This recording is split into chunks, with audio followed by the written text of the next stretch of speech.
Era quase obsceno o silêncio que permaneceu naquela sala de reuniões envidraçada quando entrei carregando uma bolsa transparente com zíper, contendo 2 pedaços rasgados de renda vermelho escura, e a coloquei no centro da mesa. 12 executivos se viraram para mim de uma só vez. Suas expressões mudaram de irritação para confusão. Depois para algo mais frio quando viram o Rafael Costa empalidecer ao lado de Isadora Lima. Ele meio que se levantou da cadeira e tentou antecipar o momento com Isadora, por favor. Só me deixa explicar. Mas o tremor na voz dele já havia exposto mais do que qualquer confissão poderia. Isadora tirou a mão da coxa dele tão rápido que o movimento quase desapareceu. No entanto, não rápido o suficiente para apagar o que todos na sala já tinham visto antes de eu abrir a bolsa. O diretor executivo se recostou, os olhos passando da renda para o Rafael, depois para mim, e perguntou com contenção cortante: "O que exatamente é isso? E por que você está aqui?" Mantive a voz equilibrada e disse que estava ali para apresentar evidências ligadas a um relacionamento não divulgado e conduta irregular de fornecedor, antes que o conselho tomasse uma decisão da qual não conseguiria voltar atrás. Foi nesse momento que o Tiago Mendes, o gerente de compliance, notou o pendrive prateado na minha mão e se levantou sem ser chamado, porque entendeu que aquilo já havia saído do âmbito da vergonha privada. Coloquei o drive ao lado da bolsa com zíper e disse a ele que os arquivos estavam organizados em sequência, começando pelo relacionamento que o Rafael deixou de divulgar e terminando com as irregularidades contratuais ligadas ao trabalho de consultoria da Isadora. Ninguém me interrompeu então, nem mesmo o Rafael, porque a bolsa sobre a madeira polida e o drive ao lado dela haviam transformado a sala de ambição em exposição em menos de 1 minuto. Tiago inseriu o pendrive no laptop da sala de reuniões, e a primeira imagem que apareceu na tela mostrava o Rafael saindo de um clube privado de trabalho com a Isadora, perto o suficiente para ajustar a gola dele como um hábito. Um segundo arquivo veio em seguida com cobranças de restaurantes, faturas de hotéis e recibos cronometrados que se alinhavam perfeitamente com as noites em que ele me dizia que ainda estava no escritório, ainda trabalhando, ainda cansado demais para voltar para a casa inteiro. Quando o diretor executivo olhou de volta para o Rafael e perguntou se havia algum conflito de interesses que ele quisesse divulgar agora, ninguém na sala esperava mais pela resposta dele. Eu tinha 34 anos na época e meu trabalho soava silencioso para qualquer um que nunca tivesse passado anos rastreando o que pertence aonde, o que sumia e o que era colocado fora do lugar.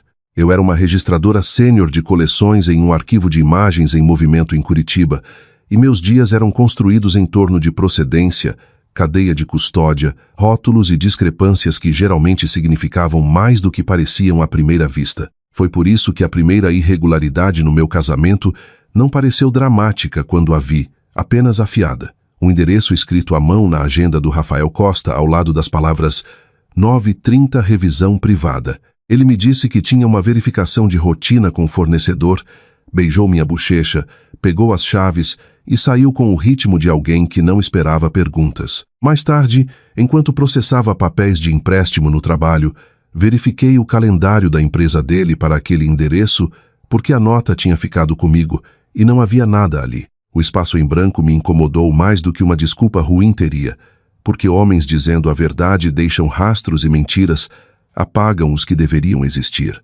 Naquela noite o Rafael jogou o paletó sobre o corrimão e subiu falando sobre prazos, uma equipe estressada e mais um dia que tinha tirado tudo dele. Eu o peguei por reflexo e antes de olhar a etiqueta, captei um perfume entrelaçado na lã, âmbar esfumaçado com uma nota floral que não era minha. A partir daí, eu não estava mais perguntando se algo estava errado, apenas há quanto tempo estava errado sem eu nomear. Troquei os lençóis da cama naquela noite com a eficiência cansada de quem termina uma última tarefa antes de dormir, e foi quando encontrei a renda. Um pedaço de tecido carmesim preso debaixo da estrutura da cama onde poeira e coisas esquecidas se acumulam quando ninguém olha embaixo por tempo suficiente. Fiquei parada segurando-o entre 2 dedos, sem chorar, sem tremer, apenas observando o pedaço de evidência mudar o quarto mais rápido do que qualquer confissão poderia. Na manhã seguinte, a Joana Whittaker, Estudou meu rosto do outro lado de uma mesa de aço de trabalho cheia de pastas de acesso e perguntou se eu tinha dormido, porque eu parecia alguém que tinha ficado escutando a noite toda. Dei a ela um sorriso controlado demais para passar por tranquilidade. Voltei para a papelada e não disse nada porque a renda na minha bolsa já tinha dito o suficiente. Até o almoço eu tinha fotografado, selado em uma manga arquivística, anotado a data, hora e localização e aberto uma pasta no meu laptop chamada Projeto Ledger de Vidro. Na manhã seguinte dirigi até o clube privado de trabalho da agenda do Rafael.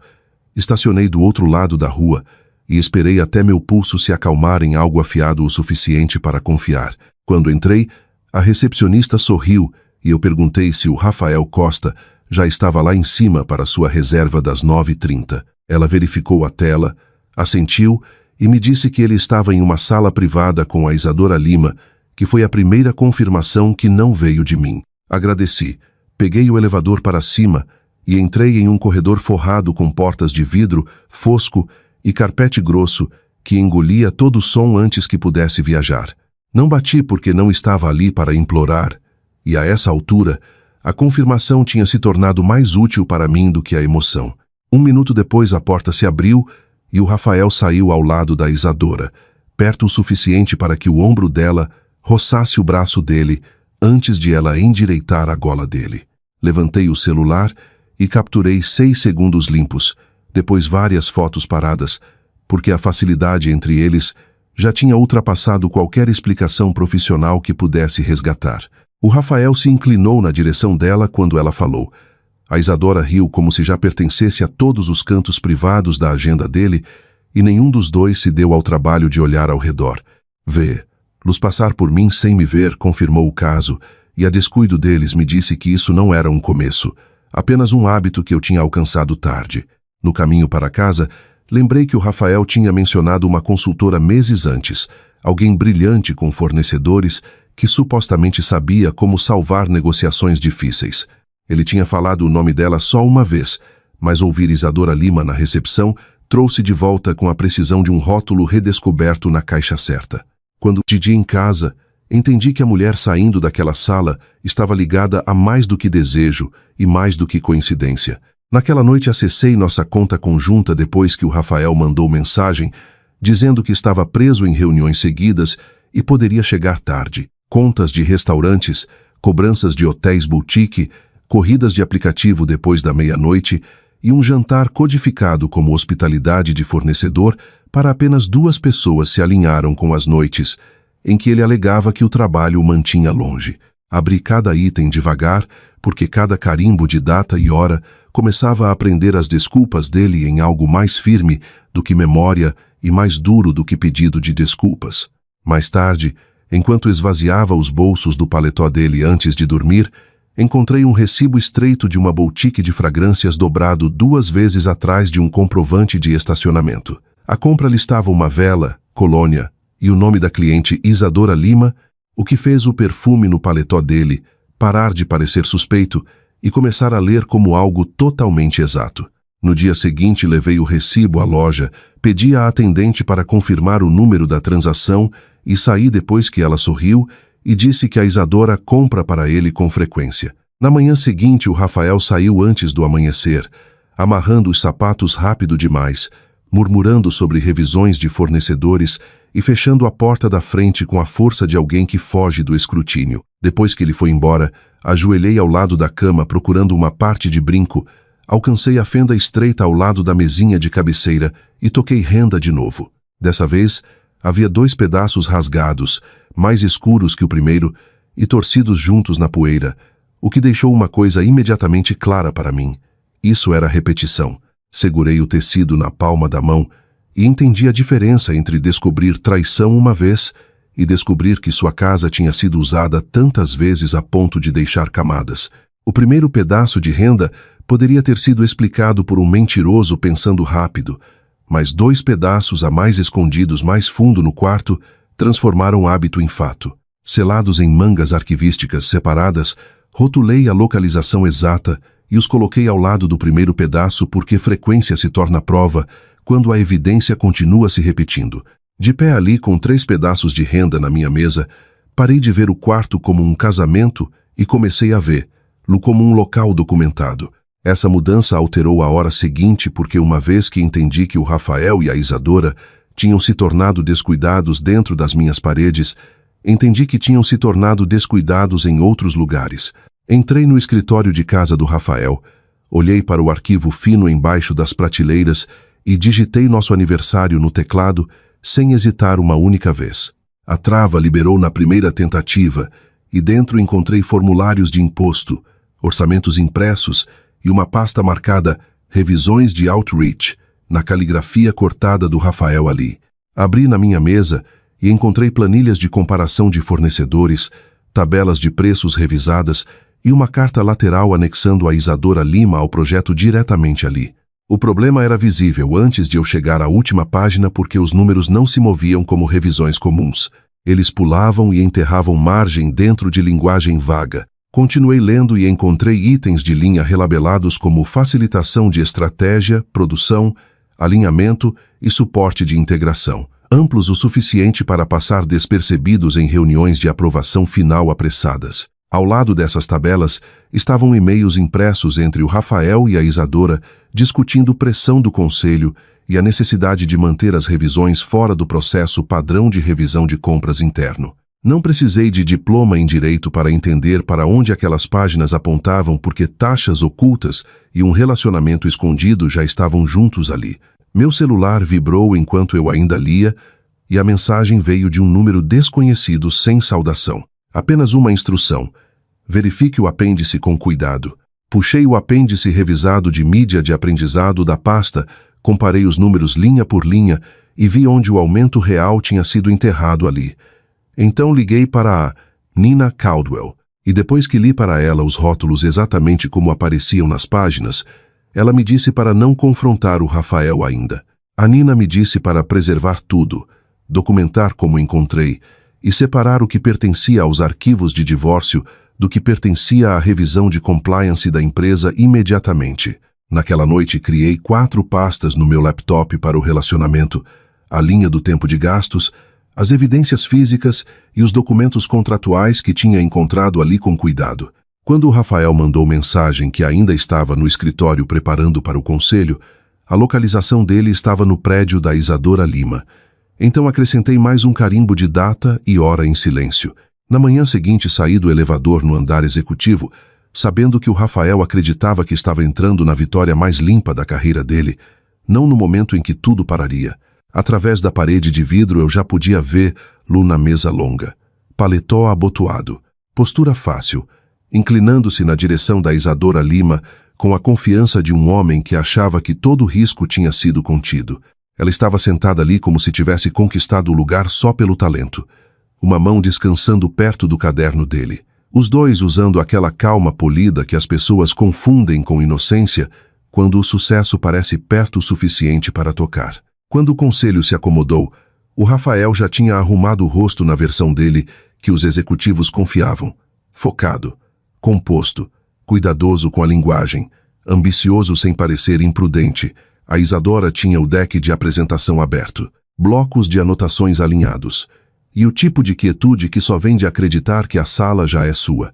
Fiquei do lado de fora até o diretor executivo abrir a reunião e perguntar se havia algum conflito, divulgação ou irregularidade que precisasse ser abordada antes da aprovação final seguir adiante. O Rafael respondeu suave demais. Nenhum conflito do meu lado. E ouvir aquela mentira dita em uma sala construída para registro e consequência me disse que era a hora. Abri a porta, cruzei o limiar sem pressa e senti todas as cabeças se virarem para mim antes que alguém tivesse processado completamente quem eu era ou por que tinha vindo. O Rafael se levantou pela metade do assento, a cor drenando do rosto, e tentou parar o momento com: Isadora, este não é o lugar. Mas a essa altura o lugar era exatamente o ponto. Coloquei a bolsa transparente na mesa primeiro, depois o pendrive prateado ao lado e disse que estava ali para apresentar evidências relevantes a relacionamentos não divulgados e conduta irregular de fornecedor antes que o conselho votasse. A mão da Isadora saiu da coxa do Rafael tão rápido que quase sumiu, mas não antes que o diretor executivo visse o movimento e deslocasse a atenção de mim para eles com contenção visível. Tiago Mendes se levantou da ponta da mesa, olhou para o drive na minha mão e disse baixinho que, se os materiais envolvessem exposição de compliance, ele precisava revisá-los imediatamente. Coloquei o drive na frente dele e disse que os arquivos estavam organizados em sequência, começando pelo relacionamento que o Rafael tinha escondido e terminando com os documentos contratuais ligados ao papel de consultoria da Isadora. Tiago inseriu o pendrive no laptop da sala, abriu a primeira pasta e a tela se encheu com a imagem parada do Rafael saindo do clube privado de trabalho, enquanto a Isadora ajustava a gola dele, como se a familiaridade tivesse se tornado rotina há muito tempo. Um segundo arquivo veio em seguida com cobranças cronometradas de restaurantes, recibos de hotéis, registros de corridas de aplicativo e a fragrância comprada em nome da Isadora Lima, todos se alinhando com as noites em que o Rafael me dizia que estava trabalhando até tarde ou gerenciando emergências de fornecedores. A sala mudou quando o Tiago abriu os documentos de preços, porque o caso ainda poderia ter sido descartado como vergonha privada se tivesse permanecido apenas físico. Mas as tabelas revisadas, as taxas relabeladas, a carta lateral e os e-mails discutindo pressão em torno da aprovação final puxaram a história direto para o dever da empresa de agir. O Rafael tentou se recuperar dizendo que isso era um assunto pessoal sendo usado como arma por uma esposa irritada, mas o diretor executivo o cortou e perguntou por que um assunto pessoal aparecia dentro de documentos de fornecedores que a equipe dele nunca tinha divulgado. A Isadora tentou firmar a voz e dizer que seu trabalho de consultoria tinha sido tratado corretamente. No entanto, o apêndice na tela mostrava a margem enterrada claramente demais para a performance ajudar, lá agora. Tiago continuou abrindo arquivos. O jurídico pediu cópias. O RH entrou antes que alguém os chamasse. E o crachá e o laptop do Rafael acabaram na mesa, onde o pacote de promoção dele estava esperando minutos antes. Quando me virei e voltei pelo porta de vidro, deixei-os dentro da sala que tinham confundido com Vitória. E pela primeira vez em meses, não senti nenhuma confusão. Em 48 horas, a empresa emitiu um aviso interno confirmando uma revisão formal sobre conduta em procurement e um relacionamento não divulgado que comprometeu o processo de aprovação que o Rafael tinha tentado controlar. Na manhã de segunda-feira, o emprego dele foi terminado, o acesso revogado e o nome dele mudou de executivo em ascensão para o tipo de responsabilidade que nenhuma empresa cuidadosa mantém perto de fornecedores. O contrato de consultoria da Isadora Lima foi cancelado no mesmo dia, e os mesmos documentos que antes abriam portas para ela agora as fechavam mais rápido do que a reputação costuma cair. Curitiba fez o que cidades como Curitiba sempre fazem com escândalo profissional. Não gritou em público, mas passou em silêncio por chamadas de conferência, almoços e pausas estreitas. As pessoas não precisavam de todas as páginas do arquivo para entender o suficiente porque o crachá do Rafael tinha sumido. O contrato da Isadora desapareceu e o conselho adiou a decisão que esperavam. A parte social importou menos para mim do que a legal. No entanto, ver a consequência se espalhar além da minha casa confirmou que o que eu descobri nunca tinha sido só íntimo. Encontrei a Nina Caldwell na manhã seguinte no escritório dela. Assinei a petição de divórcio e escutei enquanto ela me guiava pela separação de bens que já tínhamos preparado. A casa, minhas economias, minhas contribuições de aposentadoria e tudo claramente rastreável. A minha renda ficou comigo, o que significava que eu não estava tirando do Rafael, apenas mantendo a mim mesma intacta.